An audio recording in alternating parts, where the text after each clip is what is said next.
frères, rendre continuellement grâce à Dieu à votre sujet, comme cela est juste. Parce que votre foi fait de grands progrès, et que l'amour de chacun de vous tous à l'égard des autres augmente de plus en plus. Aussi nous glorifions-nous de vous dans les églises de Dieu, à cause de votre persévérance et de votre foi, au milieu de toutes vos persécutions et afflictions que vous avez à supporter. C'est une preuve du juste jugement de Dieu, pour que vous soyez jugés dignes du royaume de Dieu pour lequel vous souffrez. Car il est de la justice de Dieu de rendre l'affliction à ceux qui vous affligent et de vous donner, à vous qui êtes affligés, du repos avec nous, lorsque le Seigneur Jésus apparaîtra du ciel avec les anges de sa puissance au milieu d'une flamme de feu pour punir ceux qui ne connaissent pas Dieu et ceux qui n'obéissent pas à l'évangile de notre Seigneur Jésus.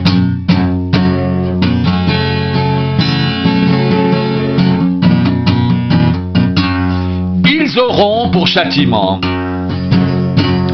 une ruine éternelle, loin de la face du Seigneur et de la gloire de sa force, lorsqu'il viendra en ce jour-là pour être glorifié dans ses saints et admiré dans tous ceux qui auront cru.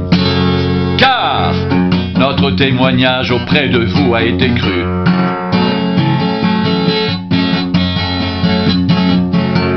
C'est pourquoi aussi nous prions continuellement pour vous, afin que notre Dieu vous juge digne de la vocation et qu'il accomplisse par sa puissance tous les desseins bienveillants de sa bonté et l'œuvre de votre foi. Ainsi, le nom de notre Seigneur Jésus sera glorifié en vous, et vous serez glorifiés en lui, selon la grâce de notre Dieu et du Seigneur Jésus-Christ.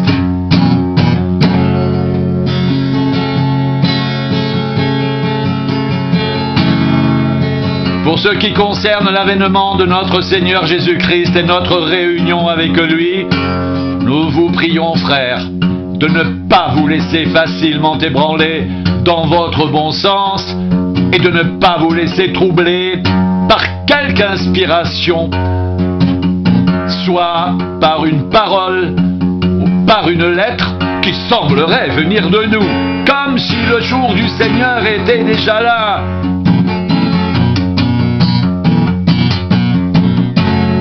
Que personne ne vous séduise d'aucune manière, car il faut que l'apostasie soit arrivée auparavant et qu'on ait vu paraître l'homme impie, le fils de perdition,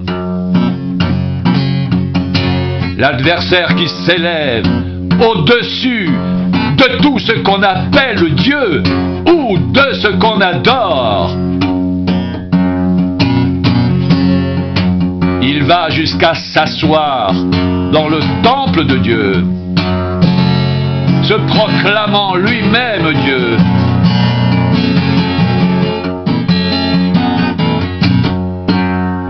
Ne vous souvenez-vous pas que je vous disais ces choses lorsque j'étais encore chez vous? Et maintenant vous savez ce qui le retient, afin qu'il ne paraisse qu'en son temps.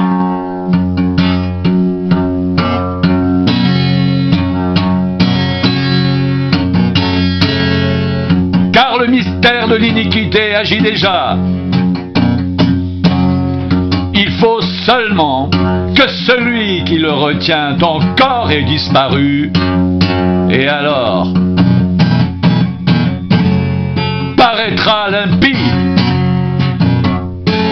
que le Seigneur Jésus détruira par le souffle de sa bouche et qu'il écrasera par l'éclat de son avènement.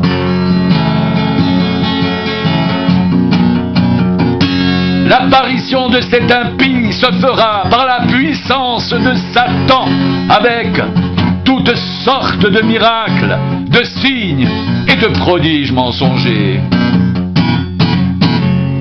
Et avec toutes les séductions de l'iniquité pour ceux qui périssent parce qu'ils n'ont pas reçu l'amour de la vérité pour être sauvés.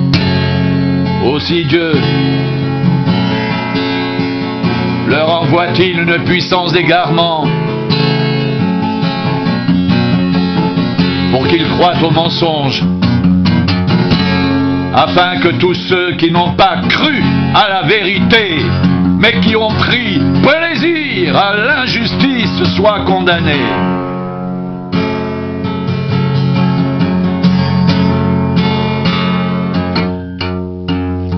Pour nous, frères bien-aimés du Seigneur, nous devons à votre sujet rendre continuellement grâce à Dieu,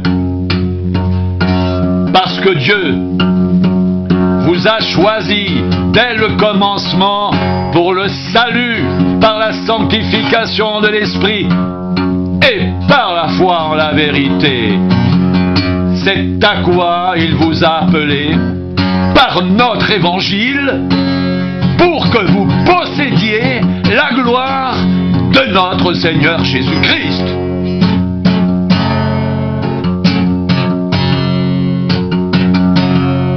Ainsi donc, frères, demeurez fermes et retenez les instructions que vous avez reçues, soit par notre parole, soit par notre lettre, que notre Seigneur Jésus-Christ lui-même et Dieu notre Père, qui nous a aimés et qui nous a donné par sa grâce une consolation éternelle et une bonne espérance, console vos cœurs et vous affermisse en toute bonne œuvre et en toute bonne parole. Au reste, frères, priez pour nous, afin que la parole du Seigneur se répande et soit glorifiée comme elle l'est chez vous, et afin que nous soyons délivrés des hommes méchants et pervers, car tous n'ont pas la foi. Le Seigneur est fidèle, il vous affermira et vous préservera du malin. Nous avons à votre égard cette confiance dans le Seigneur, que vous faites et que vous ferez les choses que nous recommandons. Que le Seigneur dirige vos cœurs vers l'amour de Dieu et vers la patience de Christ. Nous vous recommandons, frères, au nom de notre Seigneur Jésus-Christ, de vous éloigner de tout frère qui vit dans le désordre, et non selon les instructions que vous avez reçues de nous. Vous savez vous-même comment il faut nous imiter, car nous n'avons pas vécu parmi vous dans le désordre.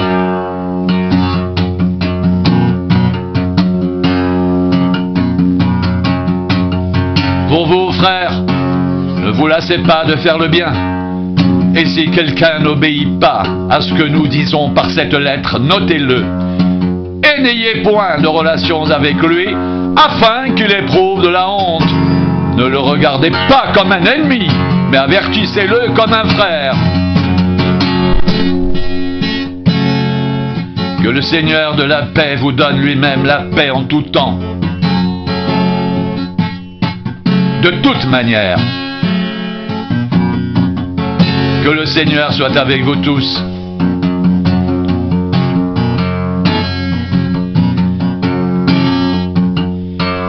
Que la grâce de notre Seigneur Jésus-Christ soit avec vous tous.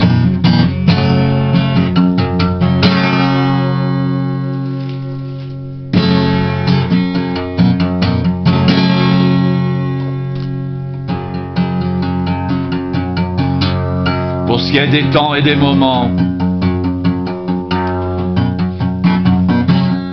vous n'avez pas besoin, frères, qu'on vous en écrive, car vous savez bien vous-même que le jour du Seigneur viendra comme un voleur dans la nuit, quand les hommes diront paix et sûreté, alors une ruine soudaine les surprendra, comme les douleurs de l'enfantement surprennent la femme enceinte, et ils n'échapperont point.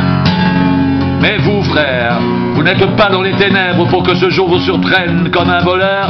Vous êtes tous des enfants de la lumière et des enfants du jour. Nous ne sommes point de la nuit ni des ténèbres. Ne dormons donc point comme les autres, mais veillons et soyons sobres. Car ceux qui dorment, dorment la nuit, et ceux qui s'enivrent, s'enivrent la nuit.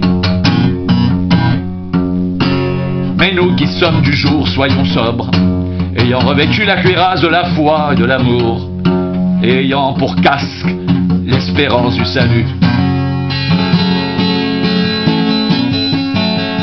Car Dieu ne nous a pas destinés à la colère, mais à la possession du salut par notre Seigneur Jésus-Christ, qui est mort pour nous, afin que soit que nous veillions, soit que nous dormions, nous vivions ensemble avec lui. C'est pourquoi exhortez-vous réciproquement et édifiez-vous les uns les autres, comme en réalité vous le faites. Prenez garde que personne ne rende à autrui le mal pour le mal, mais recherchez toujours le bien, soit entre vous, soit envers tous. Priez sans cesse, rendez grâce en toutes choses, car c'est à votre égard la volonté de Dieu en Jésus-Christ. N'éteignez pas l'esprit, ne méprisez pas les prophéties, mais examinez toutes choses. Retenez ce qui est bon, abstenez-vous de toute espèce de mal.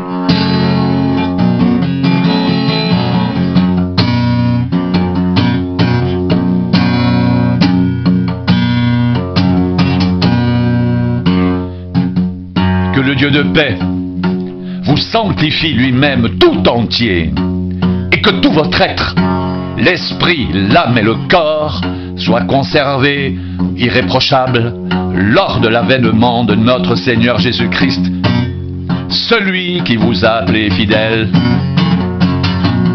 et c'est lui qui le fera.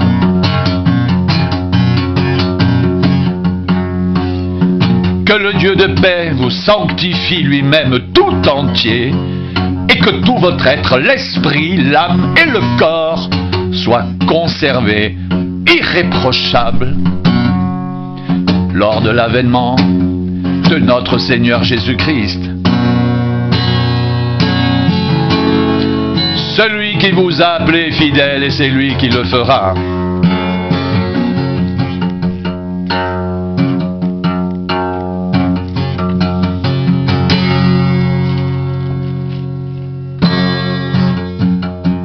Dieu ne nous a pas destinés à la colère, mais à la possession du salut par notre Seigneur Jésus-Christ, qui est mort pour nous, afin que soit que nous veillions, soit que nous dormions, nous vivions ensemble avec lui. Afin que soit que nous veillions, soit que nous dormions, nous soyons ensemble avec lui. C'est pourquoi exhortez-vous réciproquement et édifiez-vous les uns les autres comme en réalité vous le faites.